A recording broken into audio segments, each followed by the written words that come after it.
नमस्कार दोस्तों। आम आदमी पार्टी के विधायक और सबसे बड़े मंत्री कैलाश गहलोत ने अपना इस्तीफा दे दिया है और उन्होंने ये साफ कहा है कि वो इस्तीफा इसलिए दे रहे हैं क्योंकि आम आदमी पार्टी की सरकार लोगों को कोई भी सुकून नहीं दे पाई है। ना तो यमुना कभी साफ हो पाई है, ना तो हम कोई अच्छी सहूलतें लोगों को दे पाए हैं, ना हम पीने का पानी लोगों को अच्छे से दे पाए हैं और हम तरह तरह के घोटालों में फंसे हुए हैं। ये आम आदमी पार्टी जो आम आदमी के लिए बनी थी वो शीश महल में रह रही है। लेकिन कैलाश गहलोत का जो फैसला है और जो इस्तीफा है वो अपने आप में एक राजनीतिक मामला दिखता है।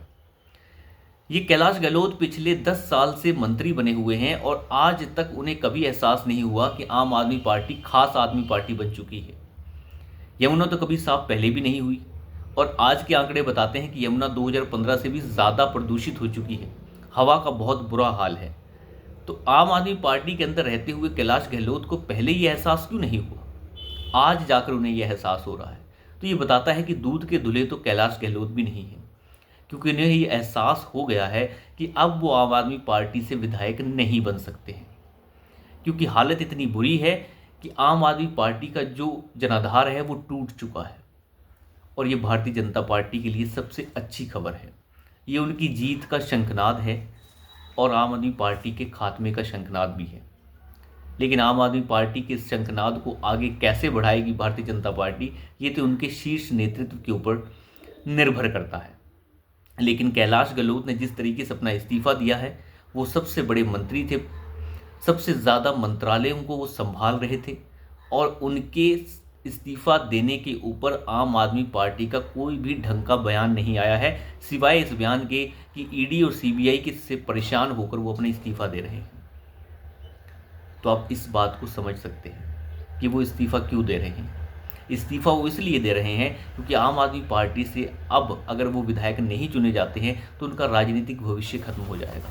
उन्होंने अपने इस्तीफे में ये साफ कहा है कि मैं जनता की सेवा के लिए आया था और आगे भी ये सेवा मैं जारी रखूँगा, यानी मैं किसी राजनीतिक दल को ज़रूर ज्वाइन करूँगा, चाहे वो भाजपा को ज्वाइन करें, कांग्रेस को ज्वाइन करें या फिर वो किसी निर्दलीय तौर पर अपना चुनाव लड़ें। लेकिन कैलाश गहलोत को आज तक एक ईमानदार नेता के तौर पर भी देखा गया है।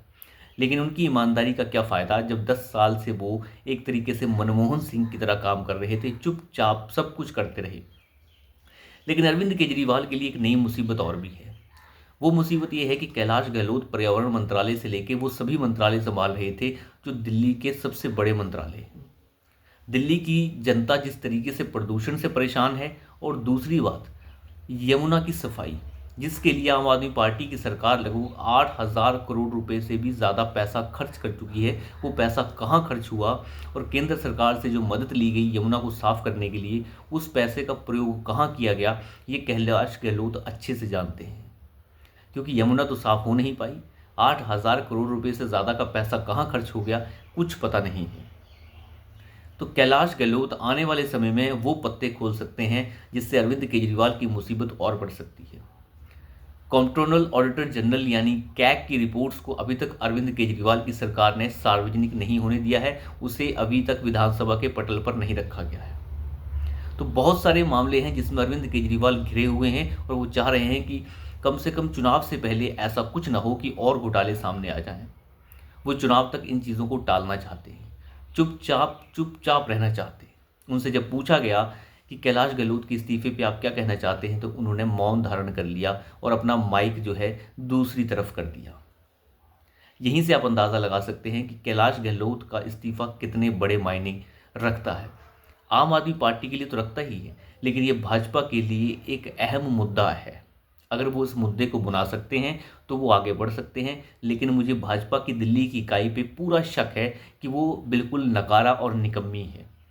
अगर शीर्ष नेतृत्व ने कुछ नहीं किया तो पार्टी जो है चुनाव इस बार भी नहीं जीत पाएगी। सबसे बड़ी बात इसमें देखने वाली ये है कि 23 तारीख को महाराष्ट्र के चुनाव के नतीजे आ जाएंगे। उन नतीजों के बाद अगर शीर्ष नेतृत्व पूरे ढंग से दिल्ली के चुनाव में नहीं उतरता है तो अरविंद केजरीवाल की जालसाजी और डकैती फिर से कायम रहेगी और ये आगे बढ़ती रहेगी। लेकिन कैलाश गहलोत ने उन्हें एक सबसे बड़ा मुद्दा दे दिया है।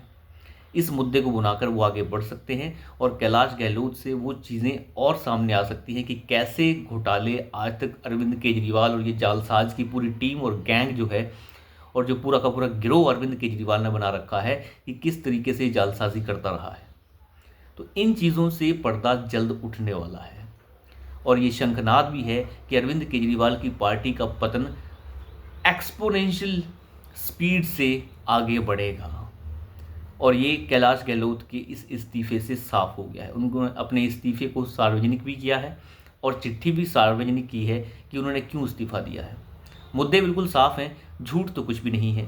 अगर केजरीवाल को लगता है कि यमुना साफ हो गई है तो उन्हें सामने आकर कहना चाहिए था कि कैलाश गहलोत झूठ बोल रहे हैं, यमुना तो पूरी साफ है। शीश महल तो बना ही नहीं है, लेकिन हुआ तो सब कुछ है। कैलाश गहलोत ने झूठ तो कुछ भी नहीं कहा है, लेकिन एक तरीके से बहाना अच्छा बनाया है कि इस वजह से मैं इस्तीफा दे रहा हूँ।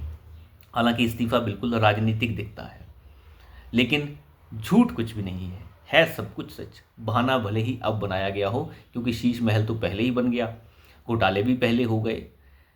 तो एक तरीके से कैलाश गहलोत ने सहारा लिया है इन सभी चीज़ों का, भले ही वो देर से लिया हो, लेकिन लिया बिल्कुल सच है। इन चीज़ों को झुटला नहीं सकती आम आदमी पार्टी, सिवाय ये कहने के कि सीबीआई और ईडी की वजह से ऐसा हो गया।